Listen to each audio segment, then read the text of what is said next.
Halo semua, perkenalkan nama saya Jonathan Desi Siswanto. Saya dari Prodi Sistem Informasi dengan NPM akhir 128. Pada kesempatan kali ini, saya akan mengerjakan tugas pengganti Dewan edisi, yaitu mengangkat sebuah studi kasus tentang seorang mahasiswa yang mengikuti perkuliahan efektif, organisasi, panitiaan atau lomba. Bagaimana cara mahasiswa tersebut mampu mengatur waktu dan memastikan agar seluruh kegiatan tersebut dapat berjalan dengan lancar dan efektif. Baiklah, mari kita mulai. Yang pertama, subjek dari studi kasus kita kali ini adalah seorang mahasiswa, bukan seorang siswa. Mahasiswa dan siswa itu berbeda.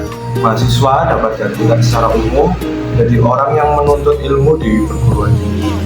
Tentu saja, apabila kita masih siswa, kita sangat terbatas dalam hal jadwal pelajaran dan lain sebagainya. Sekarang kita sudah menjadi mahasiswa, kita memiliki kebebasan dalam mengatur jadwal kuliah kita sendiri. Jadi kita tidak diharuskan datang jam 6 setiap hari dan pulang jam 3 sore setiap harinya. Karena sebagai mahasiswa kita bebas memilih kita mau menjadi seperti apa. Muncullah beberapa kelompok mahasiswa.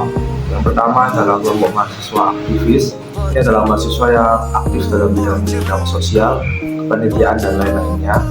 Terus muncul tipe mahasiswa yang ambis, mahasiswa yang mengejar nilai akademis, dan muncul juga mahasiswa dengan tipe apatis yang kuliah pulang, dan ada juga tipe yang akademis. Sebagai mahasiswa kita bebas memilih kita mau menjadi tipe mahasiswa seperti apa, dan itu juga semua tergantung terhadap faktor eksternal dan faktor internal. Bisa saja seseorang menjadi mahasiswa yang akademis, dia ingin mengejar nilai agar bisa memiliki cita-cita ingin bekerja di perusahaan yang bagus. Bisa juga dia menjadi tipe apatis karena dia memiliki latar belakang yang berbeda. Makanya seorang mahasiswa bisa menjadi apatis apabila dia memiliki banyak tanggung jawab.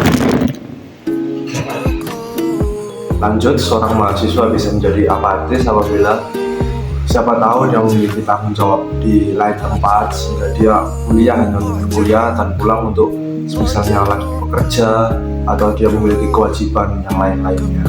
Jadi kita tidak dapat bilang bahwa seorang mahasiswa aktivis itu pure bagus dan seorang siswa apatis itu sangat jelek. Jadi semua tergantung dari keadaan kita masing-masing. Tidak ada yang salah dari suatu pilihan. Yang salah adalah ketika kita sudah memilih, tapi kita tidak melakukan pilihan kita secara sungguh-sungguh dan serius, dan malah kita justru mengeluh atas pilihan yang kita sendiri ambil. Jadi sebenarnya tidak ada masalah apabila kita memilih menjadi seorang mahasiswa yang aktif, aktif dalam organisasi, aktif dalam kepanitiaan dan lain-lainnya. Tapi kita juga harus siap tentang konsekuensi atau tanggung jawab yang harus kita ambil dari pilihan kita tersebut. Tidak ada yang salah juga apabila kita menjadi seorang mahasiswa yang biasa-biasa aja. Tapi kita juga harus siap kalau nanti pada saat lulus kuliah nilai kita biasa-biasa aja dan kita akan kesulitan mendapatkan pekerjaan. Di setiap pilihan itu ada konsekuensi atau hal yang harus kita korbankan. Misal kita memilih menjadi mahasiswa yang aktif dalam organisasi, kepanitiaan, atau lomba, kita juga harus siap untuk mengorbankan waktu kita. Kita harus siap bekerja keras secara ekstra agar kita bisa memenuhi apa yang kita inginkan. Kembali ke main topik, bagaimana cara mahasiswa tersebut mampu mengatur waktu dan memastikan agar seluruh kegiatan tersebut dapat berjalan dengan lancar dan efektif.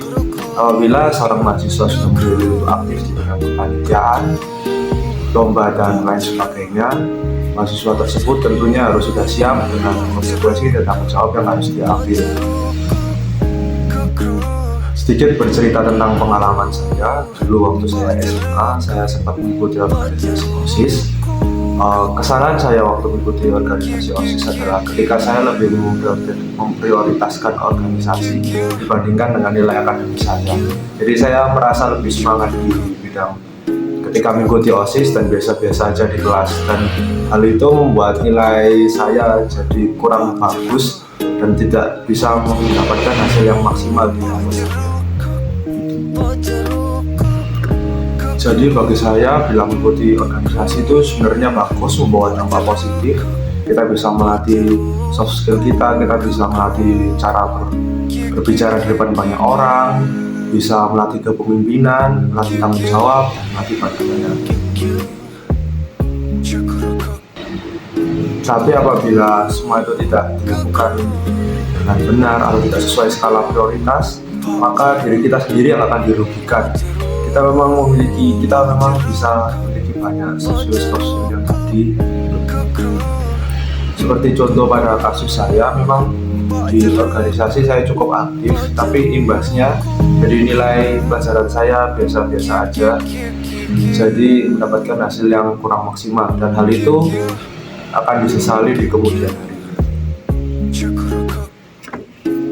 Cara yang bisa saya tawarkan, solusi yang bisa saya tawarkan untuk permasalahan mahasiswa yang aktif mengikuti kepanitiaan atau lomba ini, agar dia dapat melaksanakan semua cara dengan cara efektif. Yang pertama yaitu mengatur skala prioritas. Kita sebagai mahasiswa harus bisa mengatur skala prioritas, mulai dari yang penting, urgent, bahkan sampai yang tidak penting.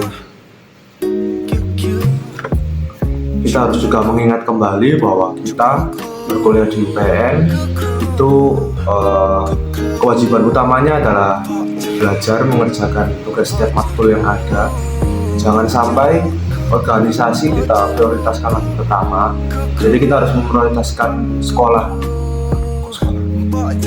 Jadi kita harus memprioritaskan kuliah kita terlebih dahulu. Apabila tugas kuliah sudah aman, baru kita boleh lanjut ke tanggung jawab kita di organisasi. Jangan lupa juga untuk membagi skala prioritas. Jadi kita harus mengerjakan hal-hal yang penting. Bisa dikerjakan mulai dari hal yang urgent, misal besok harus dikumpulkan, harus segera dikerjakan. Jangan menunda-nunda. Jangan juga mengerjakan tugas yang tidak terlalu mendesak dahulu daripada tugas yang mendesak, karena pasti kita akan keteteran di akhirnya. Solusi saya yang kedua yaitu mengatur manajemen waktu. Kita semua diberikan oleh Tuhan waktu yang sama, yaitu 24 jam. Semua tergantung pada diri kita sendiri memanajemen waktu kita. Jangan menghabiskan waktu kita untuk hal-hal yang tidak penting. Dan dalam manajemen waktu ini tidak ada kata malas. Apabila kita malas, semua pekerjaan yang harusnya bisa terselesaikan malah tertunda dan tidak selesai. Dan itu justru akan menjadi beban di akhir-akhir deadline, beban bagi kita. Sikap yang harus dikembangkan dalam mengatasi permasalahan ini adalah disiplin. Disiplin terhadap diri sendiri dan disiplin terhadap waktu.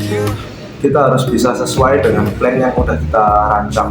Jangan sampai kita sudah membuat plan, tapi justru kita sendiri yang tidak melaksanakan rencana itu. Sekian yang dapat saya sampaikan, kurang lebihnya mohon maaf. Terima kasih dan sampai jumpa.